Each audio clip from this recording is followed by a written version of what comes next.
dari kelompok 2 ingin menjelaskan tentang barang dan jasa dalam ekonomi mikro. Oke teman-teman, sebelum saya lanjut, izinkan saya memperkenalkan anggota kelompok saya, yaitu saya sendiri, Donna Sri Devi, selanjutnya Elisa Hasanah, dan yang terakhir Ramona de la Rosa Saragi. Latar belakang barang dan jasa dalam ekonomi mikro adalah perkembangan ekonomi yang sangat pesat yang menghasilkan berbagai jenis barang dan jasa yang dapat dikonsumsi. Dalam ekonomi mikro, barang dan jasa merupakan unsur penting yang menjadi objek utama dalam kegiatan ekonomi. Barang adalah produk berwujud yang dapat dilihat dan disentuh. Sedangkan jasa adalah aktivitas atau layanan yang memberikan manfaat bagi konsumen. Pemahaman tentang barang dan jasa serta memperkenalkan mekanisme pasar membantu kita memahami bagaimana sistem ekonomi bekerja. Ekonomi mikro memiliki beberapa tujuan, yaitu yang pertama, memahami perilaku konsumen. Ekonomi mikro bertujuan untuk memahami perilaku konsumen dan perusahaan dalam mengambil sebuah keputusan ekonomi. Yang kedua, menentukan harga dan kuantitas.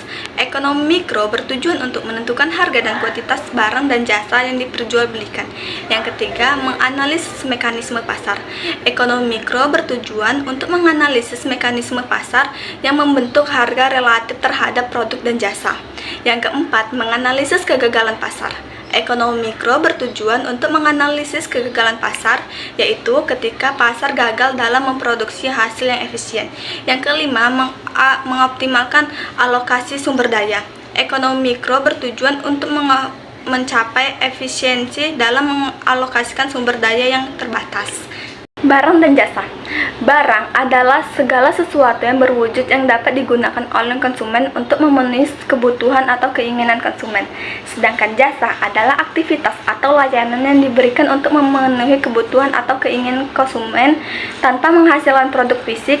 Jasa bersifat tidak berwujud, akan tetapi memberikan layanan nyata. Barang berdasarkan sifat. Yang pertama, barang berwujud. Barang yang dapat dilihat, disentuh, atau dirasakan. Contohnya, makanan, pakaian, mobil. Yang kedua, barang tidak berwujud. Barang yang tidak memiliki bentuk fisik tetapi tetap memiliki nilai ekonomi seperti hak cipta atau merek dagang. Berdasarkan ketersediaan. 1. Barang ekonomi. Barang yang jumlahnya terbatas dan membutuhkan pengorbanan untuk mendapatkannya. Contoh minyak bumi dan emas. 2. Barang bebas. Barang yang tersedia dalam jumlah tidak terbatas dan tidak memerlukan pengorbanan untuk memperolehnya. Contoh udara dan sinar matahari. Barang berdasarkan fungsi. 1. Barang konsumsi. Barang yang langsung digunakan untuk memenuhi kebutuhan. Contoh makanan dan minuman. 2. Barang produksi atau modal.